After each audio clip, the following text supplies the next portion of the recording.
Hi hello welcome back to my channel. It's me സംഗീത.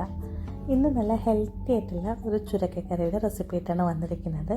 ഈ ഒരു കറി നമുക്ക് ചപ്പാത്തി, പൊറോട്ട, അതേപോലെ ജീര റൈസോ നെയ്ച്ചോറോ അങ്ങനെയുള്ള റൈസുകളിലൊക്കെ കൂടെ കഴിക്കാൻ പറ്റുന്ന നല്ലൊരു കറിയാണ്. വളരെ ഈസിയാണ് ഉണ്ടാക്കാനായിട്ട്. എങ്ങനെയാണ് ഉണ്ടാക്കുന്നതെന്ന് നോക്കാം. കറി ഉണ്ടാക്കാനായിട്ട് ഞാൻ ഒരു ചുരക്ക എടുത്തിട്ടുണ്ട്. എനിക്കിതിൻ്റെ പകുതി മതിയാവും ഇപ്പോൾ കറി വയ്ക്കാനായിട്ട്. അപ്പോൾ ഞാൻ പകുതി കട്ട് ചെയ്തിട്ട് എടുത്തിട്ടുണ്ട്. ഈ ഒരു കഷ്ണം കൊണ്ടാണ് കറി ഉണ്ടാക്കുന്നത്. ആദ്യം തന്നെ നമുക്ക് ഈ തോലൊക്കെ ഒന്ന് കളഞ്ഞെടുക്കാം. അപ്പോൾ ഞാനൊരു പീലർ വെച്ചിട്ട് തോലൊക്കെ കളഞ്ഞെടുക്കുന്നുണ്ട്. അതിന് ശേഷം നമുക്ക് കട്ട് ചെയ്തിട്ടെടുക്കാം. അപ്പോൾ അതിൻ്റെ ഉള്ളിലത്തെ ഭാഗമൊന്നും ഞാൻ കളയുന്നില്ല, കാരണം കുരു അധികം മൂക്കാത്ത ചുരക്കയാണ്.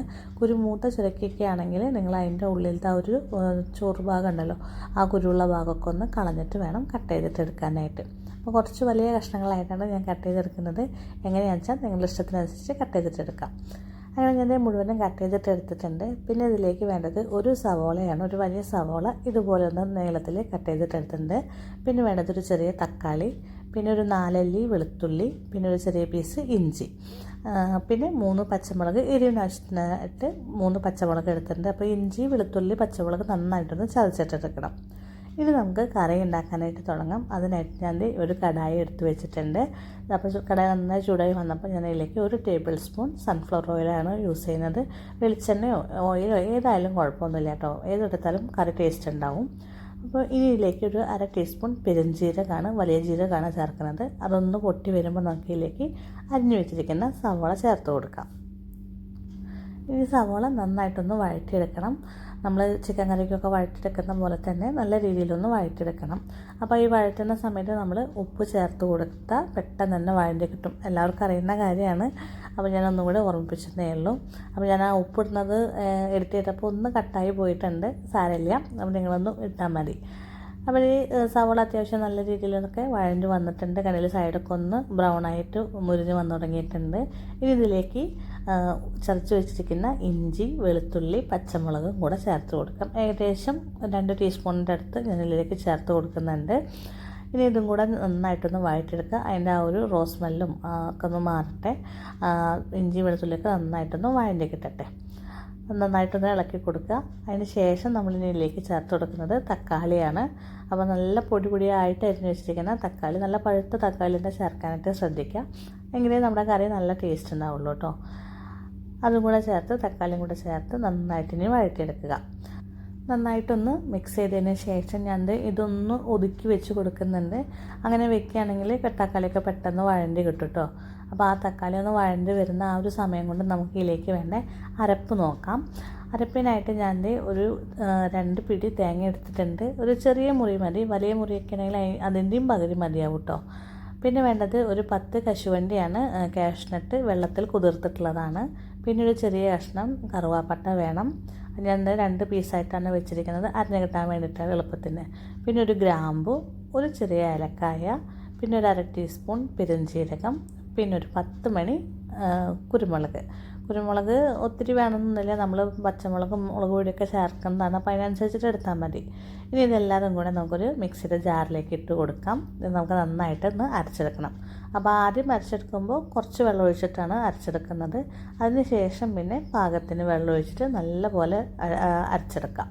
അപ്പോൾ ആദ്യം തന്നെ ഒരുപാട് വെള്ളം ഒഴിച്ചിട്ടുണ്ടെങ്കിൽ ഈ കശുവണ്ടിയൊന്നും നന്നായിട്ട് അരഞ്ഞ് കിട്ടില്ല. അപ്പോൾ അത് കാരണം കൊണ്ടാണ് ആദ്യം ഒന്ന് നന്നായിട്ടൊന്ന് അരച്ചെടുത്തതിന് ശേഷം പിന്നെ പാകത്തിന് വെള്ളം ഒഴിച്ച് നല്ല രീതിയിൽ മഷി പോലെ അരച്ചെടുക്കുക. അപ്പോഴേക്കും നമ്മളുടെ തക്കാളിയൊക്കെ നന്നായിട്ട് വഴണ്ട് വന്നിട്ടുണ്ട്. കണ്ടിൽ നല്ല സോഫ്റ്റായിട്ട് വന്നിട്ടുണ്ട്. അപ്പോൾ ഈ ഒരു സമയത്ത് നമുക്ക് ഇതിലേക്ക് വേണ്ട മസാലകളൊന്ന് ചേർത്ത് കൊടുക്കാം. അപ്പോൾ ആദ്യം ചേർക്കുന്നത് മഞ്ഞൾപ്പൊടിയാണ്. ഒരു 1/4 ടീസ്പൂൺ മഞ്ഞൾപ്പൊടി ചേർത്ത് കൊടുക്കാം. പിന്നെ വേണ്ടത് മുളക് പൊടിയാണ്. എരിവുള്ള മുളക് പൊടിയാണ് ഞാനിവിടെ ചേർത്തിരിക്കുന്നത്. ഒരു 1/2 ടീസ്പൂൺ എരിവുള്ള മുളക് പൊടി. പിന്നെ വേണ്ടത് വെജിറ്റബിൾ മസാല പൗഡറാണ്. നിങ്ങളുടെ കയ്യിൽ ഇല്ലെങ്കിൽ ചിക്കൻ മസാലയോ അല്ലെങ്കിൽ ഗരം മസാലയോ ചേർത്താൽ മതിയാവും കേട്ടോ. അപ്പോൾ ഈ 3 പൊടിയാണ് മെയിനായിട്ട് വേണ്ടത്. അപ്പോൾ ഞാൻ അതും കൂടെ ചേർത്ത് നന്നായിട്ട് ഇനി ഇതിൻ്റെ ആ ഒരു റോട്ട് സ്മെല്ലൊക്കെ ഉണ്ടല്ലോ, ആ പച്ചക്കുത്തൊക്കെ ഒന്ന് മാറുന്ന വരെ നന്നായിട്ടൊന്ന് വഴറ്റിയെടുക്കുക. ഏകദേശം ഒരു 1-2 മിനിറ്റ് നേരം നന്നായിട്ടൊന്ന് വഴറ്റിയെടുത്തിട്ടുണ്ടെങ്കിൽ ആ പൊടികളൊക്കെ നന്നായിട്ട് വഴണ്ട് കിട്ടും. അതിനുശേഷം നമ്മൾ അരച്ച് വെച്ചിരിക്കുന്ന തേങ്ങാ പേസ്റ്റ് ഉണ്ടല്ലോ, അതും കൂടെ ഇതിലേക്ക് ഒഴിച്ചു കൊടുക്കുക. ആ മിക്സിയുടെ ജാറിൽ തന്നെ ഒരു 1/2 കപ്പ് വെള്ളം കൂടി ഞാൻ ഇതിലേക്ക് ഒഴിച്ചു കൊടുക്കുന്നുണ്ട്. പിന്നെ ഒത്തിരി വെള്ളം ഒഴിക്കേണ്ട ആവശ്യമില്ല. നമ്മളുടെ പച്ചക്കറി എന്ന് പറയുന്നത് ചുരക്കയാണ്. അപ്പോൾ ചുരക്കയിൽ നിന്ന് നന്നായിട്ട് വെള്ളം ഇറങ്ങും. തേങ്ങ അരപ്പൊക്കെ നന്നായിട്ടൊന്ന് മിക്സ് ചെയ്തതിന് ശേഷം ഇനി ഇതിലേക്ക് അരിഞ്ഞു വെച്ചിരിക്കുന്ന ചുരക്ക ആഡ് ചെയ്ത് കൊടുക്കാം. പിന്നെ ഉപ്പ് നമ്മൾ സവോള വഴറ്റുന്ന സമയത്ത് ഇട്ട് കൊടുത്തിട്ടുള്ളതാണ്. അപ്പോൾ ഈ ഒരു സമയത്ത് നമുക്ക് ഉപ്പും കൂടി ബാക്കിയുള്ള ഇപ്പോൾ എന്തായാലും ഉപ്പ് കുറവുണ്ടാവും, അപ്പോൾ കുറച്ചും കൂടെ ഉപ്പ് ആഡ് ചെയ്ത് കൊടുക്കണം. ഇനി നന്നായിട്ടൊന്ന് മിക്സ് ചെയ്യാം. അപ്പോൾ അതേ കണ്ടില്ലേ, അധികം ചാറൊന്നും ഒഴിച്ചിട്ടില്ല, ഞാൻ വെള്ളമൊന്നും ഒഴിച്ചിട്ടില്ല. ഈ ഒരു പാകത്തിന് മാത്രം മതി. ചുരക്ക വേവാനായിട്ട് ഈ ഒരു രീതിയിൽ വെള്ളം മാത്രം മതിയാവും കേട്ടോ. ഇനി തിളച്ച് വരുമ്പോൾ ചുരക്കയിൽ നിന്ന് തന്നെ വെള്ളം ഇറങ്ങിക്കോളും. നന്നായിട്ടൊന്ന് മിക്സ് ചെയ്തതിന് ശേഷം കറി നന്നായിട്ടൊന്ന് തിളച്ച് വരട്ടെ. അതിന് ശേഷം നമുക്ക് അടച്ച് വെച്ച് നന്നായിട്ടൊന്ന് വേവിച്ചിട്ടെടുക്കണം. അപ്പോൾ അതേ കറി നന്നായിട്ട് തിളച്ച് വന്നിട്ടുണ്ട്. നമുക്കിനി ഒരു ലിഡ് വെച്ച് ക്ലോസ് ചെയ്ത് വയ്ക്കാം. ഒരു 3 മിനിറ്റിന് ശേഷം ഞാനൊന്ന് തുറന്ന് ഇളക്കി കൊടുക്കുന്നുണ്ട്. അപ്പോൾ അതേ ചുരക്കിൽ നിന്ന് വെള്ളമൊക്കെ ഇറങ്ങി വന്ന് തുടങ്ങിയിട്ടുണ്ട്. നേരത്തെ ഒഴിച്ചതിനേക്കാട്ടിലും വെള്ളം അധികമായിട്ടുണ്ട്. ഒന്ന് ജസ്റ്റ് ഒന്ന് മിക്സ് ചെയ്യുക. അതിന് ശേഷം വീണ്ടും അടച്ച് വയ്ക്കുക. ഒരു 7-8 മിനിറ്റിനുള്ളിൽ തന്നെ നമുക്ക് ചുരക്കൊക്കെ നന്നായിട്ട് വെന്ത് കിട്ടും കേട്ടോ. അപ്പോൾ നമുക്ക് വീണ്ടും ഒന്ന് മിക്സ് ചെയ്തതിന് ശേഷം അടച്ച് വയ്ക്കുക. ഒരു 8 മിനിറ്റിന് ശേഷം നമുക്ക് തുറന്ന് നോക്കാം.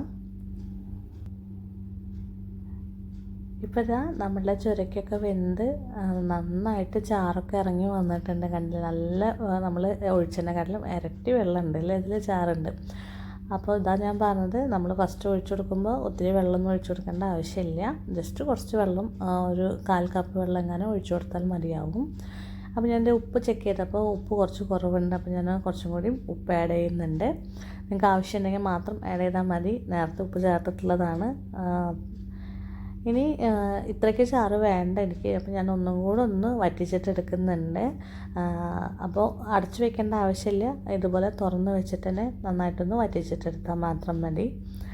ഇപ്പോൾ ഇതാ കണ്ടില്ലേ, എണ്ണയൊക്കെ തെളിഞ്ഞ് കറിയൊക്കെ ഒന്നും കൂടെ ഒന്ന് കുറുകി വന്നിട്ടുണ്ട്. ഈ ഒരു രീതിയിലാണ് ഞാൻ എടുക്കുന്നത്. അത് പിന്നെ നിങ്ങൾക്ക് കുറച്ചും കൂടി ഇപ്പോൾ ചപ്പാത്തിക്ക് അധികം ചാറൊന്നും വേണ്ട, ഒരു മസാല പരുവത്തിൽ മതിയെന്നുണ്ടെങ്കിൽ ഒന്നും കൂടി ഒന്ന് ചാറ് വറ്റിച്ചിട്ടെടുത്താൽ മതി.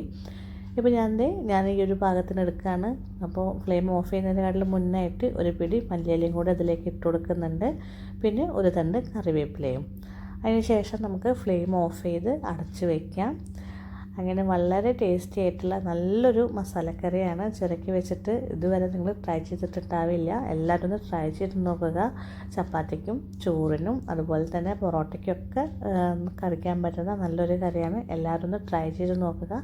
ട്രൈ ചെയ്തിട്ട് ഇഷ്ടമായിട്ടുണ്ടെങ്കിൽ നിങ്ങളുടെ ഫ്രണ്ട്സിനും ഫാമിലിക്കൊക്കെ ഒന്ന് ഷെയർ ചെയ്ത് കൊടുക്കാം.